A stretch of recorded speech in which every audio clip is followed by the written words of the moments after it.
শ্বশুরবাড়ির বদনাম করা কি ভালো বলেন? আপনারা সবাই আমাকে জানাবেন শ্বশুরবাড়ির বদনাম করাটা কতটুকু যুক্তিগত আর কতটুকু যুক্তিগত না। দেখেন, শ্বশুরবাড়ি একটা মেয়ের লাইফের সবথেকে লাস্ট পর্যায়ে যে স্টেপ, সেইটা মানে শ্বশুরবাড়ি একটা মেয়ের জীবনের শেষ আশ্রয়স্থল। এই শ্বশুরবাড়ি মানেই হচ্ছে একটা মেয়ের জীবনের শেষ একটা জায়গা, যেখানে একটা মেয়ে সারা জীবন সুখে থাকবে, শান্তিতে থাকবে। শ্বশুরবাড়ি একটা মেয়ের সেরকম জায়গা। তো এই শ্বশুরবাড়ি মানে কি, মানুষের লাইফের সর্বনিচে যে স্তরটা থাকে ওটা থাকে শ্বশুরবাড়ি। মেয়েদের এরপরে আর কোনো জায়গা থাকে না, শ্বশুরবাড়ি হচ্ছে মেয়েদের সব শেষ সব জায়গা। এখন দেখেন, আমার শ্বশুরবাড়িতে আমি থাকি আমার সংসারে সবাইকে নিয়ে, আমার হাজব্যান্ড, আমার দেবর, ভাসুর, ননদ সবাই আছে আমার পরিবারে, কারণ এরা হচ্ছে আমার পরিবার। আমার পার্সোনালি বলতে গেলে আমার বাবা মা নেই, তো আমার বাবা মা না থাকার কারণে আমার পরিবারে কিন্তু আমার শ্বশুরবাড়ির সবাই আমার সব। কারণ একটা বাবা মা ছাড়া মেয়ে, আমি বাংলাদেশ থেকে এখানে এসেছি, বাবা মা থাকলেও কিন্তু এখানে আমার কেউ নেই, এখানে আমি একা। শ্বশুরবাড়িতে আমি সম্পূর্ণ একা, আমি একার কথাই বোঝাচ্ছি। শ্বশুরবাড়িতে আমি সম্পূর্ণ একা একটা মেয়ে এখানে এসে সংসার করতেছে সবাইকে নিয়ে। দেখেন, এটা চারটাখানি কথা নয় যে একটা মেয়ে এসে সংসার করতেছে সবার সাথে। তো এখন শ্বশুরবাড়ি আমার সারা জীবন থাকতে হবে। আমি পরে কি করব না করব আল্লাহ তাআলা ভালো জানেন, কিন্তু শ্বশুরবাড়ি আমাকে সারা জীবন থাকতে হবে এই নিয়ত করেই কিন্তু আসছি। আমার মা যখন বেঁচে ছিল তখন আমার মায়ের মুখে একটা কথা শুনতাম যে, আর মা তো মারা গেছে, তো আমার মা একটা কথা শুনতাম যে শ্বশুরবাড়ি লাল কাপড় পরে যাব, সাদা কাপড় পরে বের হব, এটা আমাদের নিয়ম, আমাদের পারিবারিক নিয়ম, সবার নিয়ম। তো দেখো, সেই নিয়মটাই আমরা বরাবর চালু করে আসতেছি। আমাদের সবার মাই একই কথাই বলবে যে লাল কাপড় পরে যাবে, সাদা কাপড় পরে বের হবে। এখন যদি এই শাশুড়ি মার সাথে আমার সারা জীবন থাকতে হবে, আর আমার শাশুড়ি মা যথেষ্ট ভালো, আমি তার সম্পর্কে খারাপ বলতেই পারি না। তিনি অলওয়েজ, আপনারা দেখেছেন, আমার সাথে থাকে, আমাকে কেয়ার করে, আমার সাথে অনেক ভালো ভালো খুনসুটি আমি শেয়ার করছি। তো এই শাশুড়ি মার সম্পর্কে খারাপ কথা বলা হয়তো আমার ঠিক হবে না, তারপরে বলি। এখন শাশুড়ি মার সম্পর্কে যদি খারাপ কথা আমি বলি, ধরেন আমি বললাম কিছু খারাপ নিউজ বলার পর অনেকে আমাকে বাহবা দিবে যে হ্যাঁ আপু বাহ, খুব সুন্দর বলছো, শাশুড়িটা এরকমই হয়।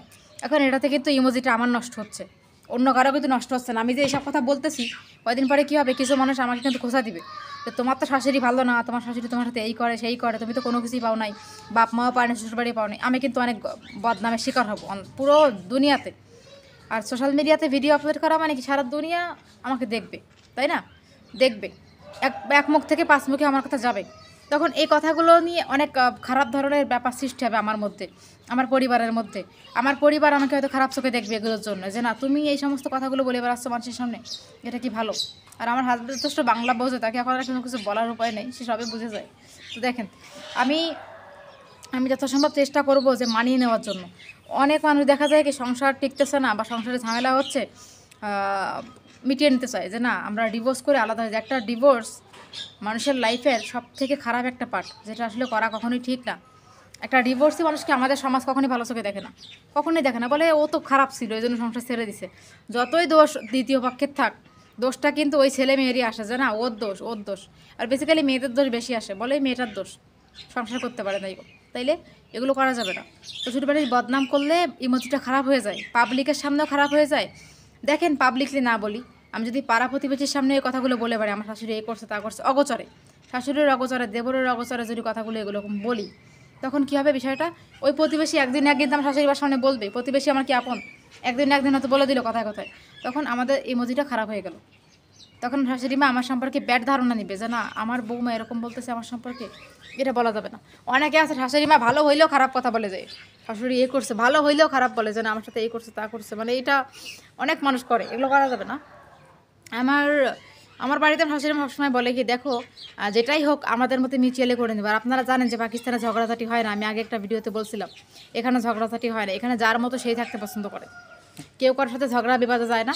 আর আমার হাজব্যান্ড সবসময় আমাকে একটাই কথা বলে যে না তোমাকে বিয়ে করছি বাংলাদেশি মেয়ে, কিন্তু আজও অবধি আমি আমার মায়ের সাথে কোনো রকম ঝগড়া বা আমি দেখি নাই, এজন্য আমি অনেক লাকি। আমার শাশুড়ি মাও বলে যে আমরা ভাবি নাই যে বাইরের দেশের মেয়ে এরকম হবে, সংসারী হয়ে উঠবে। তো সেটা আসলে আমার শাশুড়ি মা আমাকে সবসময় বলতো যে না সংসারী হয়ে উঠবে, আমরা কখনো এটা ভাবি নাই। তো যাই হোক, আমরা তোমাকে পেয়ে অনেক হ্যাপি, তুমি আমাদের সঙ্গে আসে এভাবে থাকবে সারা জীবন, সবসময় বলে।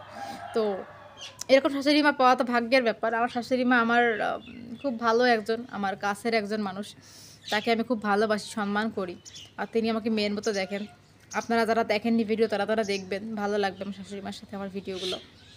এই জন্যই বলবো যে আজকে আমার কথাগুলো হয়তো অনেক ভাইয়াদের আপুদের ভালো লাগবে যে আপু তুমি অনেক বুঝে শুনে কথা বলছো। আসলে আমি মানুষটা যতটুকুই হই আমার বয়স, বাট আমি খুব বুঝে শুনে কথা বলার চেষ্টা করি সব সময়। যে একটা জিনিস ভেবে চিন্তে সবারই ডিসিশন নেওয়া উচিত, বলা উচিত। একটা মানুষের সঙ্গে কটু কথা বলার আগে আমরা প্রথমে কাউন্ট করবো যে মানুষটা সত্যিই খারাপ। দেখেন, না ভেবে না চিনতে আমরা অনলাইনে একটা ভিডিও দেখে একটা মানুষকে খারাপ মন্তব্য করে দিই, না এই মহিলা অনেক খারাপ, মহিলা অনেক ডেঞ্জারাস, এগুলো করা ঠিক না। আমরা যে কোনো মানুষের সম্পর্কে যদি ব্যাড কমেন্ট করেই থাকি, তাহলে আমরা মানুষটাকে দেখবো, আগে জানবো যে সত্যি সে খারাপ কিনা। একটা মানুষের সম্পর্কে খারাপ অপবাদ দেওয়া অনেক চরম অন্যায়ের একটা কাজ, করা যাবে না। তো জানি না আজকে ভিডিও মেসেজটা কেন দিলাম। ভিডিওর মেসেজটা এই জন্য দিলাম যাতে সব আপুরা ভাইয়ারা সবাই নিজেদের মতো করে সংসারে সুখী থাকতে পারে, কেউ কারো বদনাম গিবত না করে সুন্দরভাবে হ্যাপিলি লাইফ লিড করতে পারে, আমি এটা চাই। তাই আজকে আপনাদের সামনে কথাগুলো বলা। বাকি আপনারা আমার কথায় কতটুকু নেবেন না নেবেন জানি না, কমেন্ট বক্সে অবশ্যই জানাবেন যে এটা সবার এই সম্পর্কে ভাবা উচিত কি না। তো যাই হোক, এই ছিল আজকের কথা। দেখা হচ্ছে নতুন কোনো ভিডিওতে।